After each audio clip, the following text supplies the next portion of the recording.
Praise God. Amen. Sige po, ngayon naman palakpakan natin si Lord sa oras na ito. Praise God. Amen, amen, amen. Praise God. Isa pong bagay na gusto natin pagpasalamat kay Lord, no?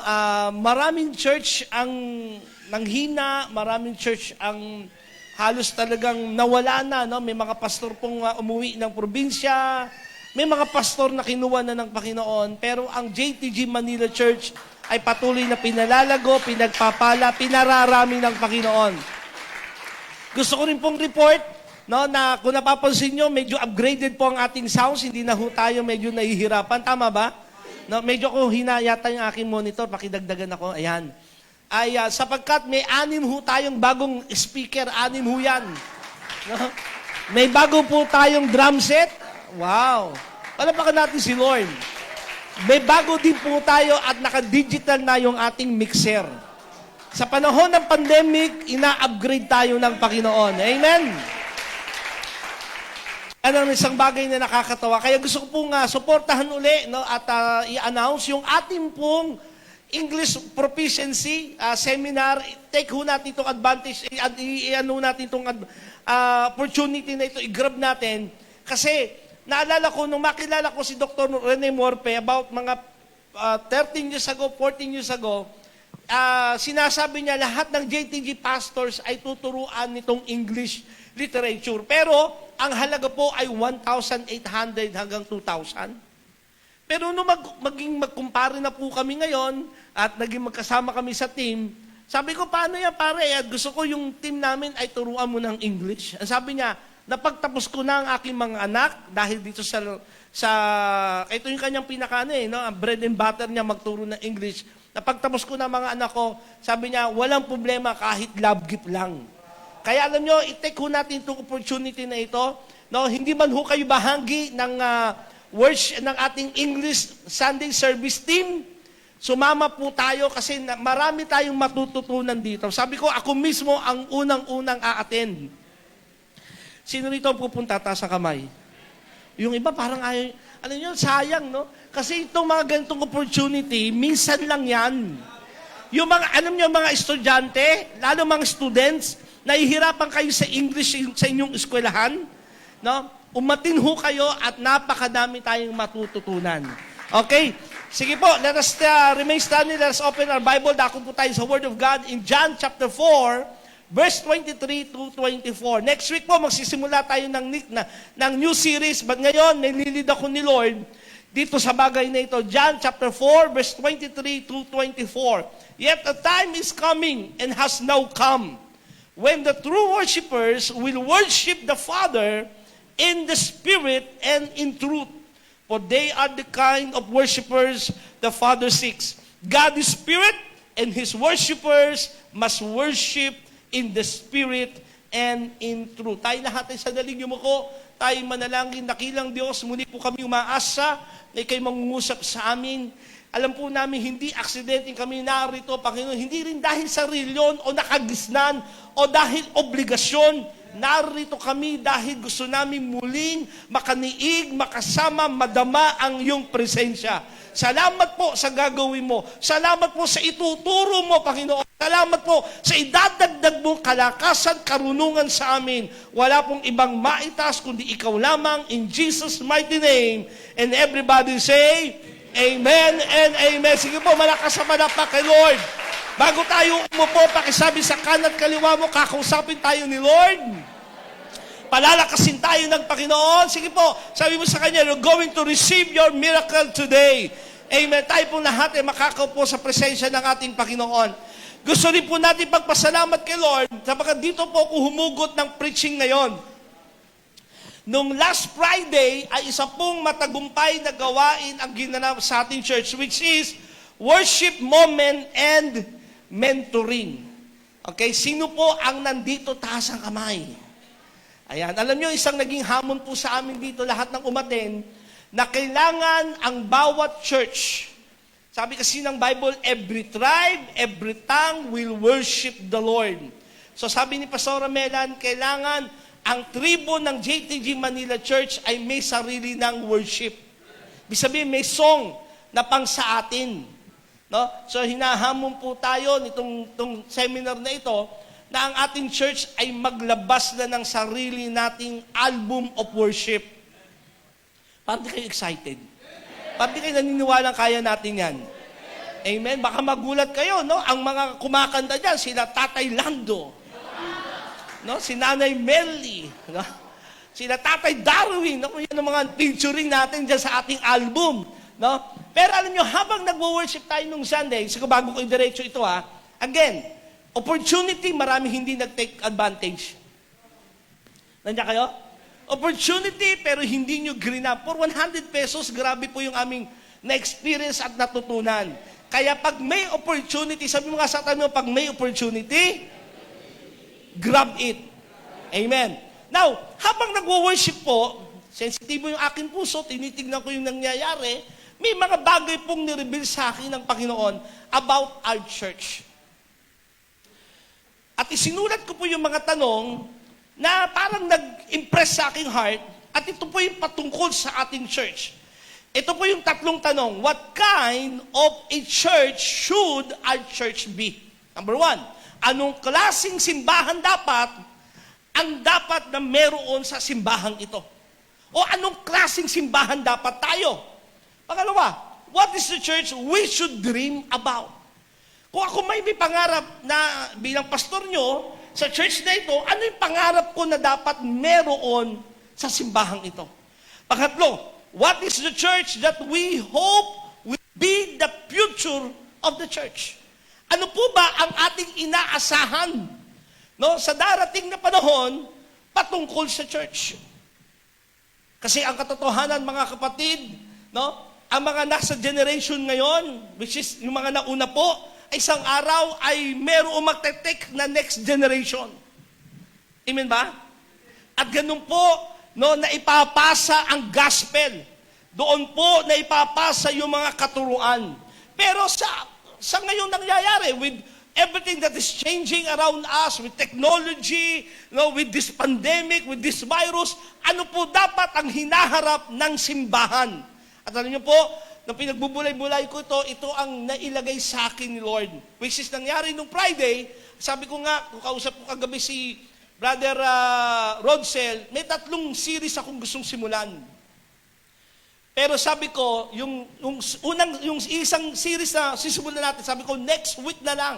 Kasi kailangan itapik po natin itong bagay na ito. So anong klaseng simbahan ang gusto natin? Anong klaseng simbahan ang pinapangarap natin? Anong nakikita nating simbahan sa future sa JTG Manila Church? Now listen, I'm not talking the body of Christ. I'm talking to our local church, JTG Manila Church.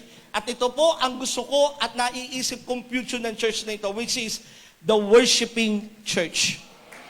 Sabay-sabay sabihin, the worshiping church. Panginoon, pagpalain mong salitang ito, aming matanggap ito. In Jesus' name, amen. Listen to me, church. Tingin ho kayo lahat sa akin. Ang pangangaral ay matatapos. Ang pagbibigay ay matatapos. Ang pagdi-disciple ay matatapos. Ang ministry ay matatapos. Pero ang pagsamba ay hanggang langit ating gagawin. Kaya dapat kung ang church na ating pinapangarap sa future at kung anong gusto nating makita sa church, ay dapat ang church ay worshiping church. Sabay-sabay sabihin uli, worshiping church. And it is crucial, no, as we worship God, no, na dapat maunawaan natin, pag sumasamba tayo sa Diyos, we think, no, that God is who He is, hindi kung ano yung gusto nating ilagay sa Kanya. Basahin natin ito, it's crucial. We worship God for who He is and not for we think He is. Kailangan po ang ating pagsamba sa Diyos, listen church, ay hindi kung ano yung iniisip natin tungkol sa Kanya, kundi kung ano yung sinasabi ng salita ng Diyos tungkol sa Diyos. Why? Most Christians want to worship and believe Jesus on their own term and not according to God's word. Sapagkat maraming Kristiyano na sinasamba nila ang Panginoong Hesus at pinapaniwalaan nila si Jesus sa kanilang sariling paniniwala. Nakadepende ang kanilang Kristo na sinasamba sa kanilang emosyon? May kausap po ba ako ngayon? Sabi mo nga sa katabi mo, handa ka namang makinig. Yung kanilang Kristong sinasamba ay depende sa atmosphere na kanilang kinalalagyan. Depende sa mga tugtugan. Depende sa kanilang kalagayan. Tama ba? And we want to worship yung isang Kristo na kung ano yung gusto nating ilarawan sa Kanya.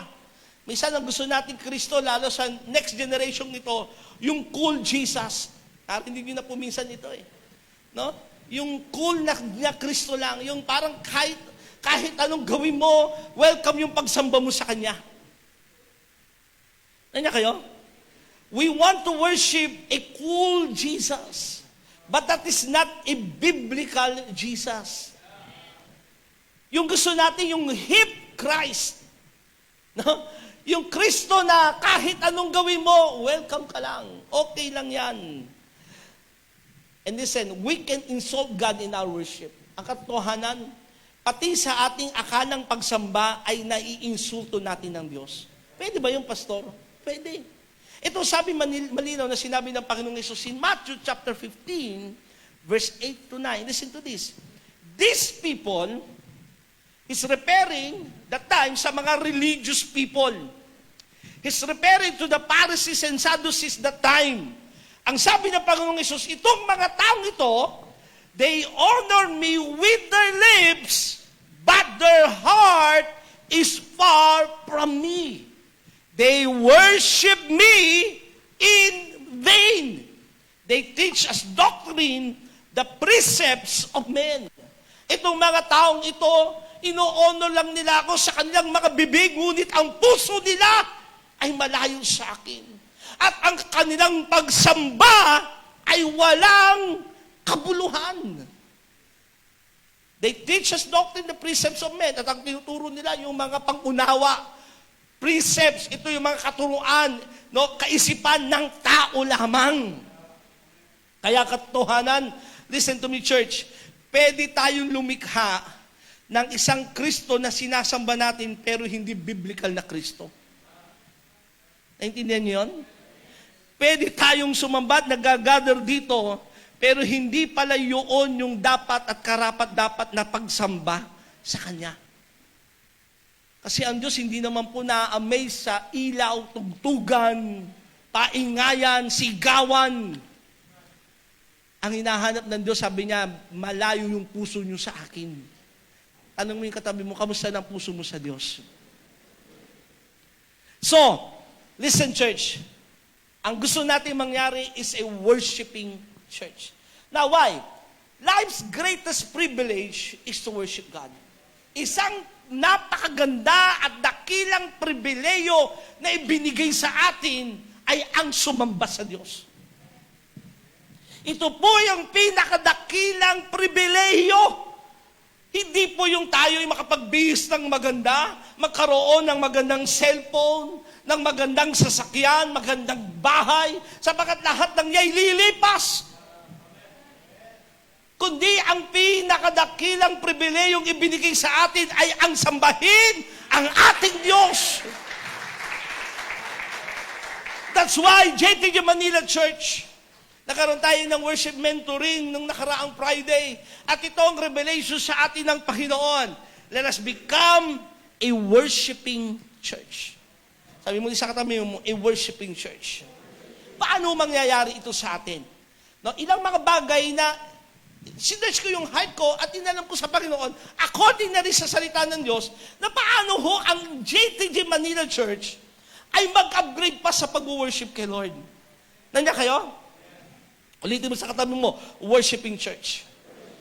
Una, a worshiping church is bending our will to the leadership of the Holy Spirit. Pag sinabi mong worshiping church, tayo po ay nagpapailalim, nagpapaturo, nagpapaayos. Hello? Nasa ilalim na kapangyarihan at pangunguna ng banal na Espiritu. Pag sinabi mong a church is a worshiping church, ibig sabihin yan, ang Holy Spirit ay present sa kanila. Hello? Hindi po tayo nakaayon sa programa, bagamat we honor programs, because God is a God of order. Amen? Pero hindi po tayo sumasamba dahil lamang sa programa. Kung gusto natin na tayo'y maging worshiping church, kailangan nakabend yung ating will. Kung ano yung nililid ng Holy Spirit. Kaya sabi na Ephesians chapter 5, verse 18 to 19, do not get drunk on wine, which lead to debauchery. Instead, be filled with the Holy Spirit, singing psalms and hymns and spiritual songs among yourselves, and making music to the Lord in your heart. Sabi ng Panginoong Diyos dito sa kanyang salita, na itinuturo sa atin pagpagitan na Apostol Pablo, huwag kayong iinom ng alak na nakapag nakalalasing at nakasisira ng pamumuhay. Listen church, baka meron pa rin dito, na hanggang ngayon ay hindi mo mapagtagumpayan ang alak sa buhay mo. Palayain ka ng Panginoon. Malino na sinasabi ng Biblia, huwag kang iinom ng alak na makasisira ng iyong pamumuhay. At alam niyo po, listen, may mga bagay nang hindi lamang alak ang nakasisira na sa buhay ng tao. May mga alak na tinatanggap ang tao ngayon, pero hindi niyo alam na sisira ng iyong buhay. Tulad halimbawa, yung iba na drunk, na lasing na saan? Sa kalalaro ng mga game. Doon ka na nalasing. Hello? Biri mo, bago ka mag-worship, nandun ka, babad ka sa kalalaro. Puspus na puspus ka ng ML. Tapos mamaya mag-worship ka. Paano mangyayari yung kapuspusan ng Santong Espiritu sa'yo? Hello? Na bago ka pumunta sa church, ang isip mo, patayin mo yung mga kalaro mo sa laro. Di ba ganun yun? Di ba? Yari kayo, papatayin ko kayong lahat. Tapos pagdating mo, worship ka kayo, kasi iniisip mo, ano lang naman? Laro lang naman. Sabi ng Old Testament, listen ang mahuli sa pangangalunya, bawal yun, ay dapat patayin. So bawal ang mangalunya sa Old Testament. Sinabi naman ni Jesus, ang tumingin ng may pagnanasa sa babae ay nangalunya na. Hindi kayo? Sabi sa Old Testament, huwag kang papatay. Sinabi ni Jesus, ang mapuot sa iyong kapwa ay pumatay ka na. Alam niyo ba yung mga naglalaro? Laro lang naman yan, sabi nung iba. Laro lang. Pero napupot ka, pumapatay ka na sa laro. Nandiyan kayo? Sabi sa katabi mo, totoo yan. Yung iba kasi ayaw paniwalaan Marami pong mga taong ngayon, hindi lasing sa alak. Lasing sila sa mga bagay na nagsisira ang kanilang pamumuhay. Bakit ka dapat maglasing sa mga bagay na yan? Ang sabi ng Bible, bagkus, imbes sa malasing ka dyan, mapuspus ka ng Santong Espiritu. Hello? Sabi sa akin ng isang kabataan, Pastor, paano po? Dito na ako kumikita ngayon. Kasi ngayon may mga game na pwede kang kumita. Tama? Ang sabi ko sa kanya, very simple, and I believe ito yung katotohanan. Kung ipupurso mo sa buhay mo at yan ang gagawin mong karir, ako naniniwala, hindi naman nawawala ang kaligtasan mo dahil naglalaro ka niyan. Pero, kung ang ipupurso mo ay kabanalan, paglilingkod, kapuspusan ng Santong Espiritu, malayong mangyari kung babad ka sa kakalaro. Nandiyan kayo? Sige lang, kung yan ang ipupurso mo, okay lang. Hindi naman mawawala ang yung kaligtasan sa bagay na yan. Huwag lang yung mga laro na demonic, kasi naniniwala kung may mga laro na sadyang demonic. Nandiyan kayo? Sabi nung iba, addict lang naman ako sa ML, kayo naman addict sa Suma. Ano yung Suma? O doon sa, yung itlog na dinosaur. Dynamite. Sabi nung iba, yung dinosaur nga, hindi pa pinapanganak, itlog pa lang, pinapatay nyo na Yung dynamite na laro. Ewan ko anong yung dynamite na laro. Parehas lang din yan. Nandiyan kayo? Gusto nilang bigyan ng katwiran yung bagay na yon. Sabi ng Bible, ulitin ko, imbes na malasing ka sa mga bagay na masisira ang iyong pamumuhay, mapuspos ka ng Santong Espiritu. Paano? By singing psalms, hymns, and spiritual song among yourselves. Ano yung isang bagay na nakita ko rito? A worshiping church, kailangan nandun yung tatlong bagay dito singing psalms. Ano yung psalms na yun? Biblical singing. Yung hymns naman, ito naman yung mga nakaugali ang kanta nung unang panahon. Ngayon, marami mga kabataan, hindi na nila alam yung mga, then sings my soul, my Savior God to thee. Hindi na nila alam yun. Ano sumunod doon? How great thou art. How great. Kaya yung mga kabataan, natuto nila pag kinakanta yan. No? Kasi hindi na nila alam yan. Pero ang gusto pala ng Panginoon, yung biblical songs, hymns, and spiritual songs. Ito na may mga makabago, mga bagong likhang kanta. Among yourselves and making music to the Lord in your heart. Pwede ka rin, ikaw mismo, ay gumawa ng sarili mong awit sa Panginoon. Paano? Kailangan puspos ka ng Holy Spirit. Kasi hindi ka makakaawit na mula sa iyong puso kung hindi ka puspos. Hello? Kayong iba, alam nyo, worship song na, worship time na, tulala. Tingnan mo yung katabi mo, tulala pa rin ba yan hanggang ngayon? Mukhang tulala pa rin hanggang ngayon Kasi bakit? Kapos ng Holy Spirit. If we want to become a worshiping church, kailangan nakabend tayo, nakapailalim tayo, nakapaloob tayo sa pangunguna ng banal na Espiritu. Amen. Kaya pati lahat ng mahahawak ng instrumento, lahat ng umahawak ng mic, lahat ng pumapalo, lahat ng may hawak ng tamburin, ng plug, dapat lahat tayo puspos ng Santong Espiritu ng Diyos. Kasi hindi po tayo nandito para lamang i-entertain ang ating mga sarili. Nandiyan kayo? Habang sinusulat ko to, may tinanong ako na natanggap ko sa puso ko. Ito napakagandang tanong. If God remove the Holy Spirit from our church, this next week, will we even notice? Pag halimbawa, inialis sa ating banal na Espiritu, ang Santong Espiritu, yung kanyang kapangyarihan, sa next week na pagsamba natin, makikita nyo ba yung diferensya o wala lang?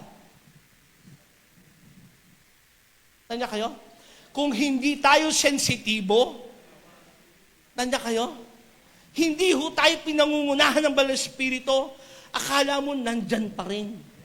Kasi marami pong simbahan, ang kanyang pagsamba ay nakabase sa ingay ng tugtugan, sa ganda ng lyrics na kinakanta, sa ganda ng mga singers na kumakanta, sa ganda ng mga instrumento kanilang pinapalo at ginagamit.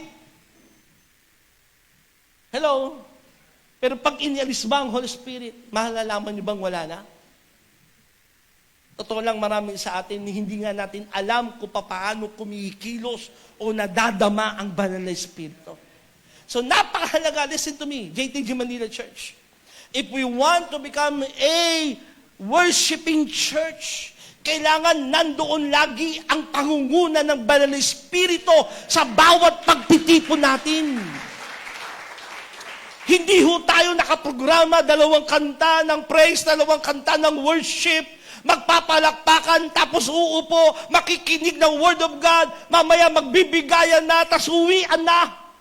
No. That is religion. Although we honor, ulitin ko, ang program ng church, pero hindi po tayo nakapailalim sa programa ng tao. Tayo po'y nakapailalim at sumusunod kung anong gustong gawin ng Holy Spirit sa atin. At yan ang kailangan pagtibayin natin sa church. Sabi nga ni Francis Chan, hindi si Brother Francis, si Francis Chan, na isang great man of God. Sumulat po siya ng book na The Crazy Love. Sabi niya ganito, the world is not moved by love or actions that are of human creation. Ang tao, ang mundo, hindi ko sila kumikilos dahil doon sa pag-ibig na mga ginagawa natin, na kung saan yun yung human creation, gawa lamang ng tao. And the church is not empowered to live differently from any other gathering of people without the Holy Spirit. But when believers live in the power of the Spirit, the evidence in their lives is supernatural. Sabay-sabay nga natin sabihin supernatural. Again, supernatural. Hindi lang basta extraordinary, kundi hindi rin natural, kundi supernatural. May ebidensya na kakaibang pagkilos. The church cannot help but be different, and the world cannot help but notice. Ang church, wala akong tayo magagawa kundi mabago. Kapag nandoon yung pagkilos ng Banal na Espiritu, yung kanyang kapangyarihan ay evident sa church, mababago tayo. Amen ba? At ang mundo, sabi ni Francis Chan, makikita nila. Kaya we need the Holy Spirit in our gathering because He will make our worship effective. Sabay-sabay basahin to. 1, 2, 3, go. We need the Holy Spirit in our gathering because He will make our worship effective.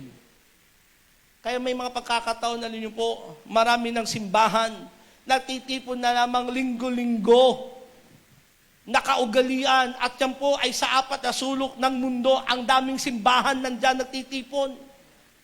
Marami mga Kristyanuhan pumupunta sa mga simbahan na yan. Marami mga believers kuno, nandun din naman sa loob ng simbahan.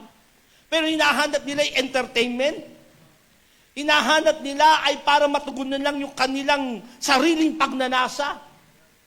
Masabing nagampanan nila yung kanilang religious duties, pero wala yung Holy Spirit na kumikilos sa kanila. JTG Manila Church, we need to become a worshiping church. Sabay-sabay sabihin, a worshiping church. A worshiping church is not bound of the four-corner wall of the church. Sinulat ko po ito eh. Sabi ko, ang isang worshiping church, hindi ito bound sa apat na sulok lamang ng simbahan. Pag sinabi mong JTG Manila Church is a worshiping church, hindi lang yan nangyayari tuwing linggo, tuwing Webes, sa loob ng simbahan. Kundi pag sinabi mong ang JTG Manila Church is a worshiping church, kahit nandun ka sa iyong trabaho, sumasamba ka kay Lord. Kahit naglalaba ka, sumasamba ka sa Panginoon. Kahit nagluluto ka, sumasamba ka kay Lord. Tanggalin na natin yung konsepto na pag nasa church lang tayo magwo-worship. Balikan natin yung kwento sa John chapter 4, kung saan ang Panginoong Jesus ay napadaan doon sa Samaria, kung saan ay may isang babae siyang na-meet. No? That time, pag sinabi pong Samaritana, hindi po nakikipag-usap ang Israelite sa kanila. Mababa ang paningin o tingin ng mga Hudyo sa mga taga-Samaria. Pero that time, si Jesus ay umupo doon sa isang balon sapagkat yung kanyang mga apostol ay inutusan niyang kumuha ng pagkain. At nando'y nag-iisa si Jesus. May isang babaeng Samaritana na nung oras na yon ay kukuha o mag-iigib ng tubig doon sa balon na tinatawag na balon ni Jacob. Na hanggang ngayon, sa panahon ito, ay buhay pa yung balon na yon. Kinausap ni Jesus ang babae, "Ginang, bigyan niyo po ako ng tubig." Sabi ng ginang, "Isa kang Hudyo at ako isang Samaritana. Kinakausap niyo po ako?" Sabi ni Jesus, kung alam mo lang kung sinong humihingi sa'yo, no? Kung alam mo lang kung sino itong humihingi sa'yo, ay may kakayanang magbigay sa'yo ng tubig na magpapawi ng lahat ng iyong uhaw. Na kailan may hindi ka na mauuhaw. Sabi ng babae, tinabagay isa kayong, hindi kasi tinanong ni Jesus, tawagin mo ang iyong asawa. Sabi nung babae, wala po kong asawa. Tama ang sinasabi mo, sapagkat 5 ang iyong asawa. At yung kinakasama mo ngayon, hindi mo asawa. Sabi ng babae, kayo isang propeta, nakikita kong isa ho kayong dakilang propeta. In verse 19, Sir, the woman said, you must be a prophet. So tell me, why is it that you Jews insist that Jerusalem is the only place of worship? Kayo mga Hudyo, bakit nyo sinasabi na sa Jerusalem lamang ang lugar ng pagsamba? While we, Samaritans, claim it is here at Mount Gerizim, where our ancestors worship. Pero kami mga Samaritana, sinasabi namin, ang pagsamba ay dito sa lugar ng bundok ng Gerizim, kung saan sumamba ang aming mga ninuno. Sumagot si Jesus, Jesus replied, believe me, dear woman, the time is coming when it will no longer matter whether you worship the Father on this mountain or in Jerusalem. Sabi ni Jesus, ginang, dumating ang panahon na ang pangsamba ay wala na sa lugar. Kaya ang worshiping church ay hindi dapat nababound ng 4 na sulok lamang ng simbahan. Ang pagsamba ho natin ay kahit nasan ho tayo, ay pwede tayong magtaas ng kamay, umawit kay Lord, purihin ang Panginoon. Bakit? Sa lahat ng dako ay nandoon ng Diyos. Sabi ni Jeremiah chapter 23, verse 23, I am a God who is everywhere and not in one place only. No one can hide where I cannot see them. Do you not know that I am everywhere in heaven and on earth? Kaya ang isang worshiping church, listen, at ito dapat ang mailagay natin sa ating puso. Ito dapat ang maging practice natin. Sabi sa katabi mo, maging practice natin. Na hindi lamang tuwing linggo, hindi lamang sa tuwing Webes, hindi lang sa tuwing tayo pupunta sa lugar na ito na tayo sasamba. Kundi kahit saan tayo nandoon. Kapag tayo'y kinakausap ng Panginoon, sumamba sa Kanya, sumamba tayo sa Kanya. Kahit na ay sa mall, kahit na ay nasa kalsada, nasa divisoria ka, nasa recto ka, nasa jeep ka, gawin mong worship place yun. Yun ang isang worshiping church. Hindi po tayo nalilimitahan lamang ng 4 na sulok ng lugar na ito. Amen? Nang ating pagsamba, pag nagsimula ng maghamon yung mga song leader, we're going to worship the Lord. At yun lang yung worship time mo.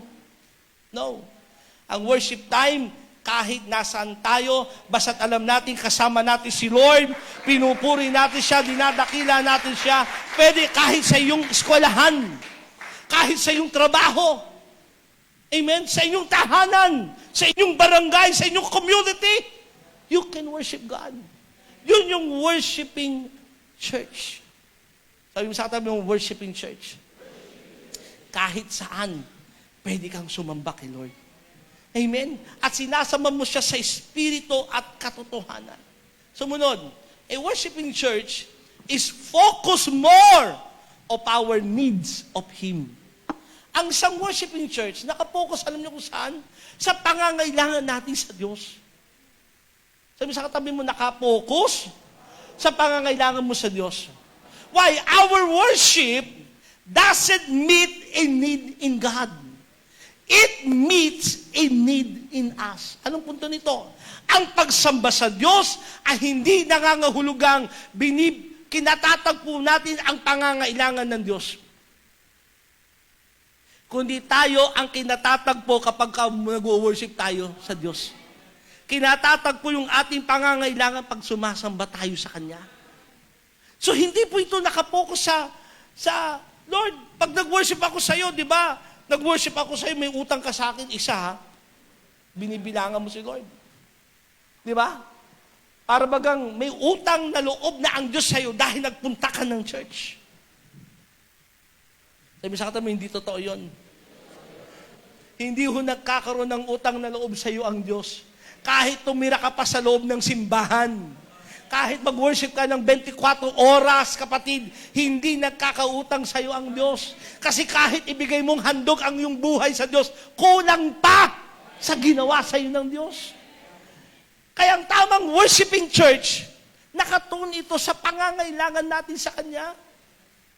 Kasi ang Diyos, listen to me, tingay na sa akin, wala nang pangangailangan ng Diyos eh.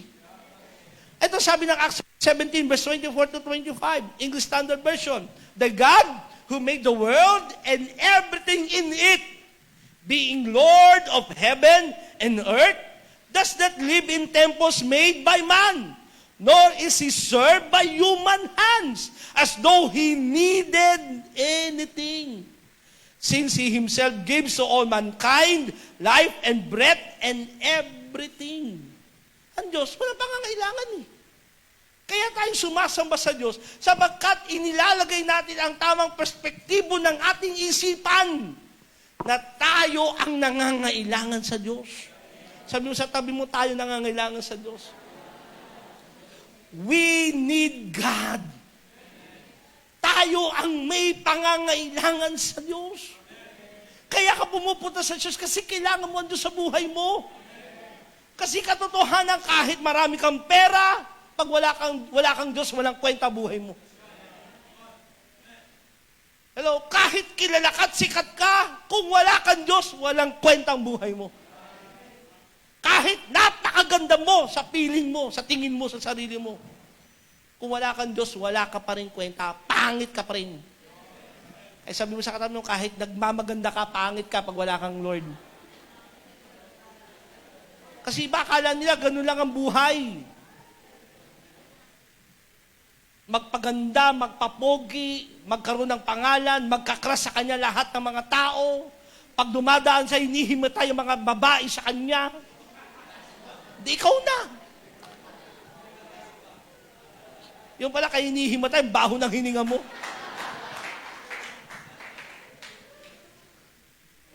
Hindi. Kaya tayo pumupunta rito, hindi dahil may pangangailangan ng Diyos sa'yo. Na parang pag pumupunta ka, yabang-yabang mo kay Lord, Lord, dito ako sa church, ano mo naman, No. Ikaw ang may pangangailangan sa Diyos. Kailangan mo siyang sambahin. Kailangan mo siyang paglingkuran. Kailangan mo siyang parangalan. Sapagkat nasa Diyos ang lahat ng iyong kailangan. Amen ba? Nasa Kanya lahat ng ating kailangan eh. Nangangailangan ka ng pagbabago, nasa Diyos yan. Nangangailangan ka ng sagot sa tanong mo, nasa Diyos yan. Nangangailangan ka ng direksyon, ng pagbabago ng buhay, nasa Diyos ang lahat ng bagay. Kaya pag sumasamba tayo, yun ang ating perspektibo. Lord, ikaw ang kailangan ko. At hindi lang din, listen to me gusto kong i-correct yung ilang words doon sa nabanggit ko kanina. Hindi lang din dahil sa may kailangan tayo sa Diyos, kundi siya mismo ang ating kailangan. Sabi mo sa katabi mo, hindi dahil may kailangan ka sa Diyos, kundi siyang yung kailangan. May malaking kaibahan yun. Naintindihan niyo yun? Di ba parang ganito, pumupunta ka sa tatay mo, pumupunta ka sa kanya, tapos sabi mo lagi sa kanya, Dad, kailangan ko kasi ng sapatos bilang mo naman ako. O di binigyan ka. Next week, bumalik ka uli sa kanya. Dad, kailangan ko ng pantalon naman, bigyan mo naman ako. Binigyan ka. Hindi mo naman kinausap uli. After isang linggo, bumalik ka uli. Dad, kailangan ko naman ng pambili ko naman ng sombrero. Grabe, no? Lahat ng gusto mo. Di ba? Pupunta ka lang sa kanya, pag may kailangan ka, sasabihin sa'yo ng tatay mo, Nak, tuwing lalapit ka lang sa akin, may pangangailangan. Hindi ka man lang pumupunta dahil gusto mo akong makasama. Dapat ganun yung ating konsepto, na kaya tayo sumasamba dahil kailangan natin ang Diyos mismo.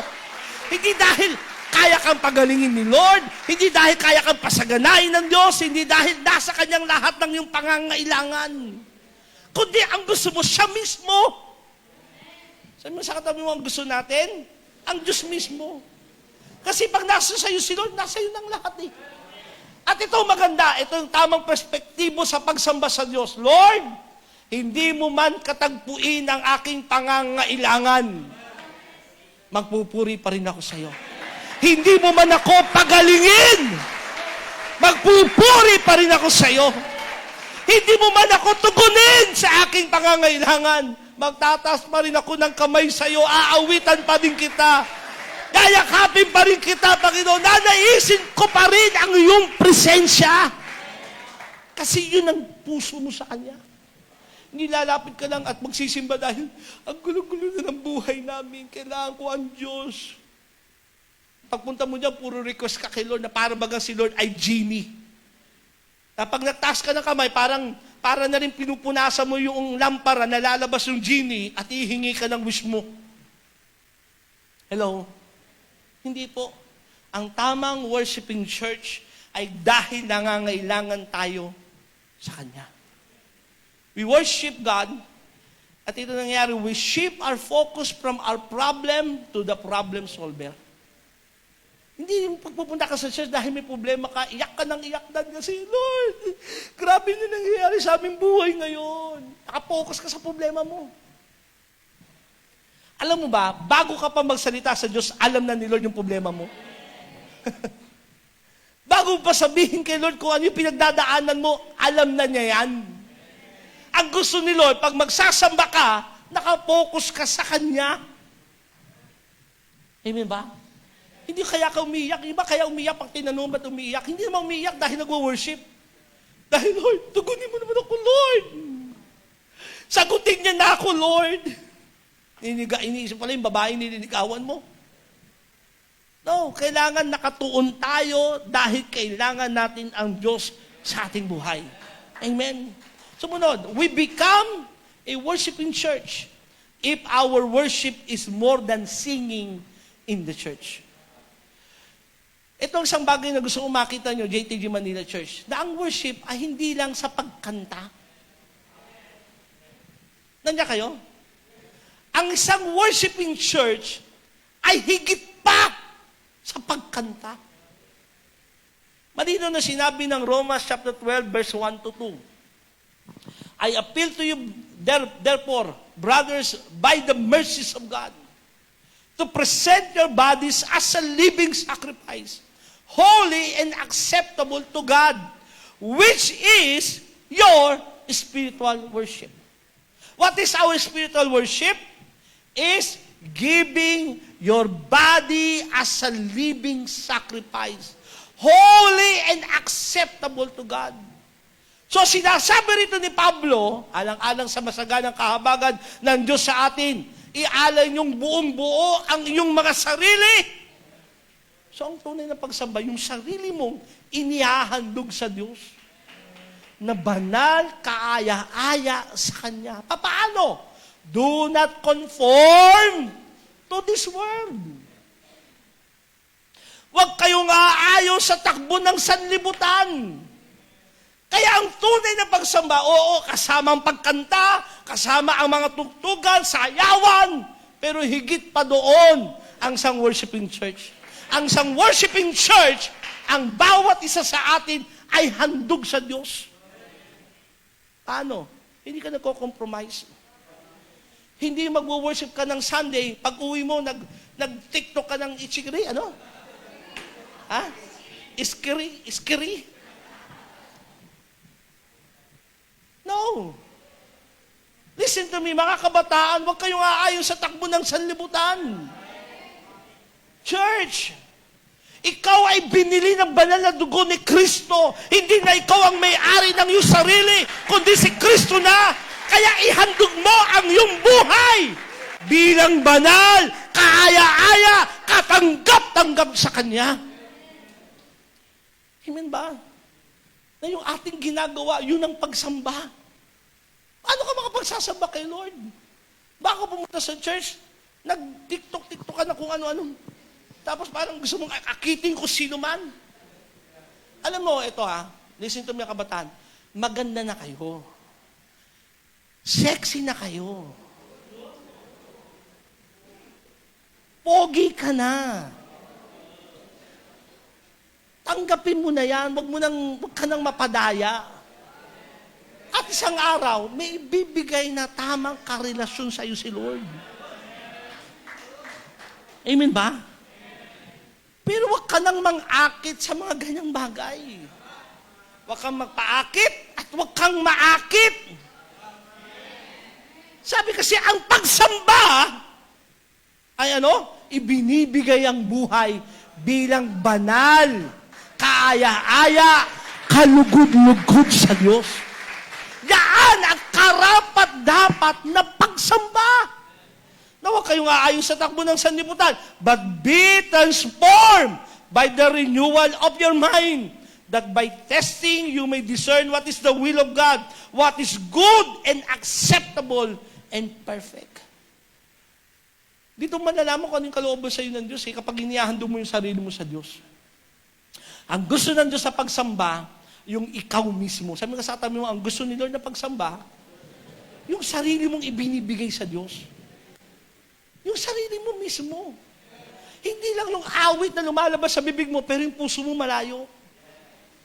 Sumasayo ka, nagtataas ka ng kamay, pero yung puso mo naman malayo sa Diyos. Kaya sabi ng Panginoon, ito mga taong to malapit lang sa kanilang bibig, pero malayo ang puso nila sa akin. At nagagalit ang Diyos sa kanila. Kaya sabi mo sa katabi mo, baguhin mo ng style mo. Yung style na yan, bulok na yan eh. Hindi biblical yan eh. Hindi ayon niya sa kalooban ng Diyos. Pastor, kasi naboboring ako eh. Ano lang po, alam nyo na, ikaw mismo hindi mo maipaliwanag. Ikaw mismo hindi mo maipagtanggol. Totoo lang. Diba? Ikaw mismo hindi mo maipagtanggol yung ginagawa mong kalokohan. Bakit? Kasi alam mong hindi ayon sa Diyos. Pastor, paano kung di ko gagawin? Parang pag-iiwanan ako. Yan ngayon ang in ngayon. Yun ang gustong gawin ng mundo. Pero huwag kang tatakbo sa takbo ng mundo eh. Huwag kang aayon kung anong uso sa mundo. Hello? Kung uso ba sa mundo na tayo magsasakalan tayo? Kung uso ba sa mundo yung tinatawag na purge, na isang araw magpapatayo ba tayo? Hindi tayo kung ano yung uso sa mundo. Tama? Hindi kung ano yung nangyayari sa mundo. Nung unang panahon, parang sa panahon ng mga lola natin, pag nahawakan mo ang dulo ng daliri ng babae, pakakasalan mo na yan. Ngayon, lahat na nahawakan. Diyos ko po.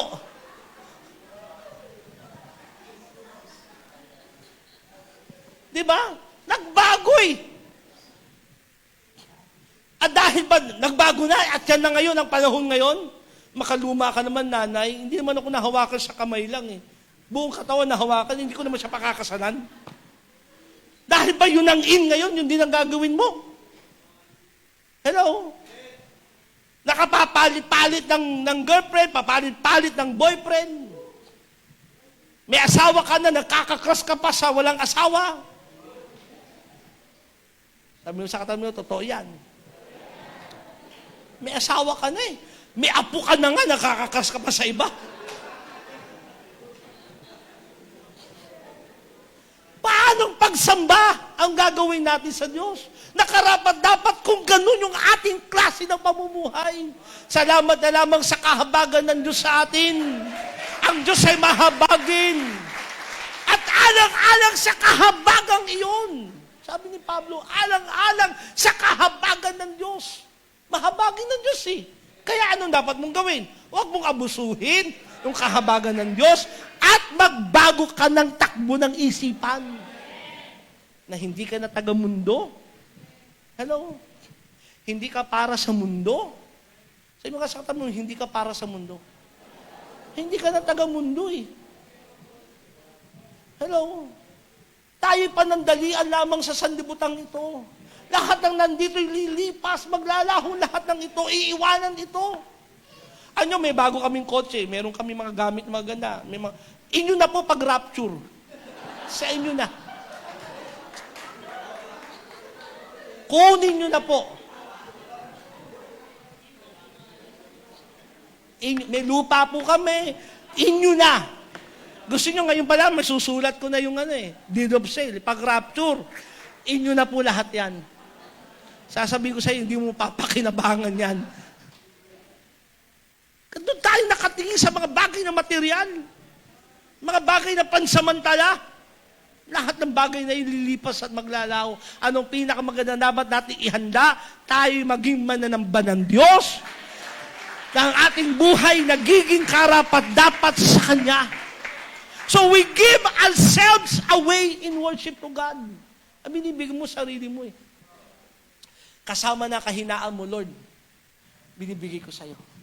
Kasama na lahat ng iyong mga pinagdaanan, mga bagay na nakaraan na marurumi, ginawang mga nakabagay na walang nakakaalam, binibigay mo lahat kay Lord. Alam niyo, ang Diyos, tinatanggap kang buong buo. At pag tinanggap ka ng Diyos, aayusin ka niya. Itutuwid ka ng Panginoon. Ipipix ka ni Lord, aalisin niya yung mga bagay na hindi tama sa buhay mo. Pumayag ka lang. Huwag kang magreklamo kay Lord. Para kang isang palayok sa kamay ng magpapalayok. Ang palayok hindi magreklamo sa magpapalayok. Tama? Kung anong gawin niyang hubog sa'yo, gagawin niya sa'yo. Paparaanin ka niya doon sa ganung sistema at paparaanin ka niya sa apoy para maging matibay ka. Pero hayaan mo lang. Kasi bakit? Ibinigay mo yung sarili mo sa Diyos. Sabi mo sa katabi mo, ibigay mo sarili mo kay Lord. Bigay mo lang, kapatid. Huwag mong kontrolin. Huwag ikaw ang masunod sa iyong sarili. Yun ang gusto ng Diyos na pagsamba. Amen ba? So JTG Manila Church, ganun din. As a worshiping church, we give ourselves away to God. Binibigay natin, binubuhos natin. Hindi ho tayo sumasamba ng 30% lang. Hindi 50%. Hindi nga 99%. Kundi 100% ibinibigay natin ang sarili natin kay Lord. Because true worship is a valuing or a treasuring of God above all things. Ang tinetreasure natin sa pagsamba sa higit sa lahat ay ang Diyos. Binibigyan mo siya ng halaga. Kasi ang pagsamba, listen to me, ang pagsamba ay costly. Napakamahal ng pagsamba. It will cost everything in you. It will cost your time, your energy, your effort, even your life. Sabi nga ni David sa 2 Samuel chapter 24, verse 24, but the king replied to Arauna, no, I insist on buying it, for I will not present burnt offering or worship the Lord, my God, that have cost me nothing. Ayoko sumamba kay Lord ng walang halaga. Sabi sa katabi mo, huwag kang sasamba kay Lord ng walang halaga. A worshiping nation, a worshiping church. Ito po yung church na kung saan binibigyan natin ng halaga ang Diyos ng higit sa lahat. Higit pa sa music na ating inaawit. Higit pa sa instrumentong ating tinutugtog. Higit pa sa lugar na ating kinalalagyan. Anong punto? Kahit mawala lahat ng ito. Kahit tayo magtipon-tipon lamang sa ilalim ng mangga, ng puno ng mangga. Nandiyan kayo? Wala tayong instrumento, kundi ang mga kamay lang natin pumapalakpak. Pero kung bukas ang ating puso kay Lord, bukas ang ating spirito sa Kanya, gusto ng Diyos yun. Hindi nakabase yan sa pagandahan ng entablado, hindi yan nakabase sa pagandahan ng mga instrumento. Hindi. Ang gusto ng Diyos yung puso mo. Binibigay mo sa Kanya. So they are blessing and worshiping the one true God. Meron pong pagpapala sa pagsamba sa isang tunay na Diyos. The presence of God manifest. Nagmamanifest ang presence ni Lord. Yung tangible presence of God. Yung a worshiping church, nararamdaman natin yung tangible presence of God. Yung tarabangan nandyan, nahahawakan mo na yung presence ni Lord. Hindi yung sumisigaw ka na, parang di mo alam kung saan mo huhugutin yung presence ni Lord. It brings victory. Nagdadala ito ng katagumpayan. Pag tayo sumasamba kay Lord, ano man ang pinagdadaanan mo, tagumpay ka na. Sabi sa katabi mo, pag sumasamba ka kay Lord, ano man ang pinagdadaanan mo, tagumpay ka na. Panapakan natin si Lord. In worshiping the true God, brings deliverance from enemies. Ano man ang atake sa iyo ng kaaway, ano man yung mga tanikalang ginagawa sa iyo ng kaaway, pinapalaya ka sa pagsamba. Ang sarap maunawaan at makitang nangyayari yan sa atin. Yung worship pa lang, may lumalaya na. Worship pa lang, yung may sakit gumagaling na. Worship pa lang, yung mga patay, kaya nang mabuhay ng Diyos. Yung mga patay na espiritu, kahit patay na pisikal, kayang buhay ng Diyos. Hello. In worshiping the one true God, it satisfies our soul. Nasasatisfy ka. Yung hinahanap mong hindi mo makita saan mang bagay, pag samba mo kay Lord, wow, nasatisfy ka. Higit pa sa uminom ka ng napakasarap na tubig. Higit pa sa kumain ka ng masarap na pagkain, nasatisfy ka. It brings joy. Bibigay ito ng kagalakan sa'yo. Yung malungkot kang pumunta sa church, pero dahil ang church is a worshiping church, paglabas mo, ang saya mo na. Tama? Napalitan yung kalungkutan ng kagalakan. It strengthens our faith. Lumakas ang iyong pananampalataya. Yung mahina-hinang faith mo, lalakas ka na. Takot na takot ka dati sa COVID. Ngayon, hinahanap mo si COVID. Sino yung COVID na yan? Makasalubong ko nga yan. Para makita niya, hinahanap niya. Lumakas yung faith mo. And it brings us closer to God. Lalo tayong naging malapit sa Diyos. Kasi alam niyo po, ang labanan talaga natin sa ating buhay, paglilingkod kay Lord, palapitan kay Lord. Yung talaga nararamdaman mo yung the kingdom of God, the kingdom of Jesus ay nagmamanifest sa buhay mo. Talagang nandoon yung closeness ng presence ni Lord sa buhay mo. Amen? At hindi mangyayari sa iyo yan kung hindi ka mananamba ni Lord. Amen? Balikan natin, John 4, verse 23 to 24. Yet a time is coming and has now come. JTG Manila Church, the time has come. Let us become a worshiping church. Sabi sa akin ng isang kapatid natin, Pastor, ang church natin is a worshiping church. Oo, sabi ko, naramdaman ko naman eh. Kaya sinong tumayo dito sa harapan, mag-worship tayo. Totoo ba yun? Kahit sino mag-lead, kahit minsan sintunado, babaliwalain lang natin para mag-worship tayo kay Lord. Nagkamali ng drum si Brother Joshua. Hindi pa ending, in-ending na. Pero tayo, worship pa rin tayo kay Lord. Di ba? Kasi ang church natin is a worshiping church.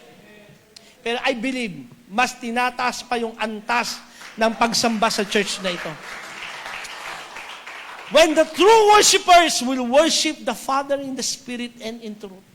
In spirit and in truth. Ang pagsambay sa Espiritu at katotohanan. For they are the kind of worshipers the Father seeks. Sapagkat yun ang hinahanap ng Ama na sumasamba sa Kanya. God is Spirit and His worshipers who must worship in the Spirit and in truth. Alam niyo po, naranasan ko nung bata pa ako sa kay Lord. Nung nasa, kabataan pa ako, ang JTG, pagdating ng pagsamba, grabe ang anointing. At gusto ko maranasan ng church natin yung mga ganito pagkakataon, kwento ko lang sa inyo, bago ako mag-close in prayer. Na pag nag-worship kami, may time and moment of silence na tinatawag.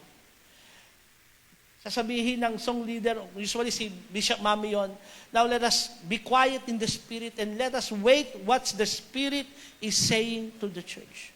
Mananahimik kaming lahat. At alam nyo po, maya-maya, mayroong sisigaw. At ang sisigaw niya, mag-speaking tongues siya. Mag-speaking tongues. Hindi naiintindihan ng iba. At biblically speaking, may ganun mga senaryo sinasabi ang Biblia. Pero ang maganda doon, pagkatapos ng may mag-speaking tongues, mamaya naman may mag-i-interpret of the tongues. At ang sabi ng Panginoon, one time, sabi ko parang, ang hirap paniwalaan ng ganun. Talaga bang ito ay nangyayari? One time, sabi ni Bishop Mami, one Sunday yon, sabi niya, let us be quiet in the Spirit and let us wait what the Spirit is saying to the church. Maya-maya, may nag-speaking tongues na naman. At alam niyo po, for the glory of God, di ako magsisinungaling sa inyo, habang siya'y nagsasalita ng speaking tongues, naririnig ko naman siya ng English. Narinig ko sa kanya, nagsasalita siya ng ibang lingwahe, pero ang rinig ko ay sa English. Pagtapos niya magsalita, alam kong kailangan kong interpret yung kanyang sinabi. Kaya sabi ko, this is what the Lord is saying to the church. In-interpret ko yung sinabi, narinig ko sa kanya. Ganong kumikilos yung church noon. Ngayon, alam niyo po ang church, noon wala kaming ilaw. Wala kaming magagandang instrumento. Pero pag nag-praise and worship, makikita mo nagtatalunan sa upuan. Umaakit sa mga padat, tumatalon. Kala mo mga Spider-Man. Grabe.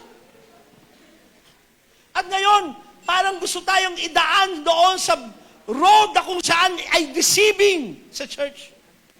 Na ang worship ay may kinalaman na sa ganda ng instrumento, ilaw, tugtugan, galing ng mga kumakanta. Pero ang hinahanap ng Ama, hindi sinabi doon, ang hinahanap kong pagsamba, magagandang boses. Ang hinahanap kong mananamba ay magagaling tumugtog. Ang hinahanap kong mananamba ay yung magandang lugar na inyong pagsasamba sa akin. Hindi. Ang hinahanap kong sasamba sa akin ay sasamba sa Espiritu at katotohanan.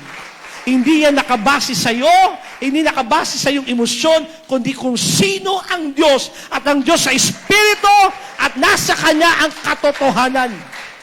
JTG Manila Church, let us become a worshiping church. Tayong lahat ay tumayo.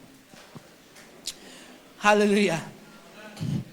Sabi ko nga nung last Friday, as we have a mentoring of worship here, the Lord is leading me na next level na ang JTG Manila Church pagdating ng worship. Dumarating na ang oras at araw. At ngayon na nga. Na ang JTG Manila Church, gawin natin itong personal. Kasi alam nyo ba, ang word of God, pwede itong maging personal na word sa'yo. Tama? Pag nagbabasa ka ng Bible, tama ba, nagpe-personal talk sa'yo si Lord? And this verse, gawin natin itong as personal to our local church. The time is coming, JTG Manila Church, na ang ating pagsamba ay hindi nakabase sa kung anong meron tayo. Salamat, binigyan tayo ni Lord na napakagandang mga instrumento. Binigyan tayo ng mga magagandang mga gamit. Binigyan tayo ng mga talentong mga worshiper. Hindi matatawaran ang kanilang puso na ibinibigay. Pero hindi doon nakabase lamang ang pagsamba.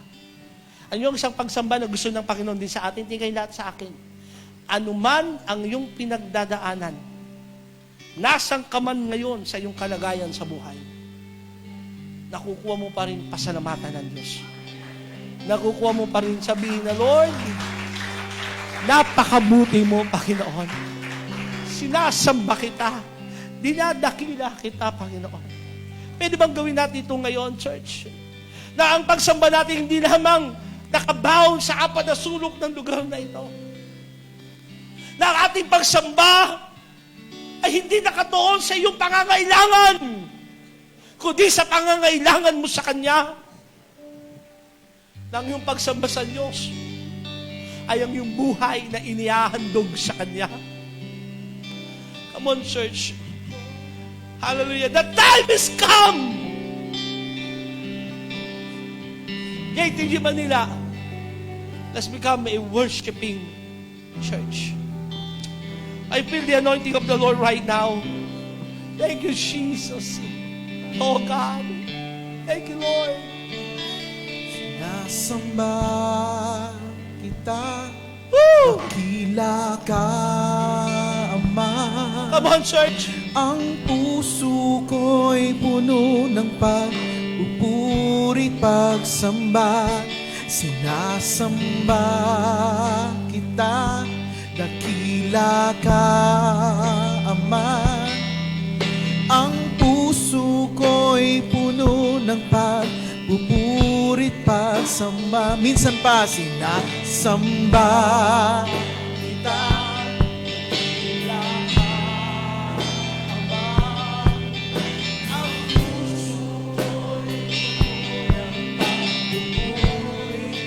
Sinasamba kita, sinasamba. Come on. Dakila ka, Ama. Ang puso ko'y puno ng pagpupuri, pagsamba. Ikaw lamang, Jesus, ang pupurihin ko. Pasasalamat ang nais kong ibigay sa'yo. Hindi ko maliliit ang kabutihan mo. Dakila ka, O Diyos, sa buhay ko. Come on, church, sa oras na ito, a worshiping church. That is our dream. That is our future. Na yung antas ng pagsamba sa iglesyang ito ay lalong titindi, lalong mag-aalab, lalong mag-aapoy. Wala yan at hindi nakabase yan sa ganda ng instrumento, equipment na meron tayo. Kundi nakabase yan sa bawat isang narito ngayon na bukas ang puso, na nauunawaan kung ano ang pagsamba. At hindi yan nakabase sa iyong emosyon. Nakabase yan sa katotohanan kung sino ang Diyos. At ang Diyos natin ay Diyos na mga Diyos, Hari na mga hari, nakarapat-dapat sa mataas, kabanal-banalan na pagsamba na pwede natin gawin sa Kanya.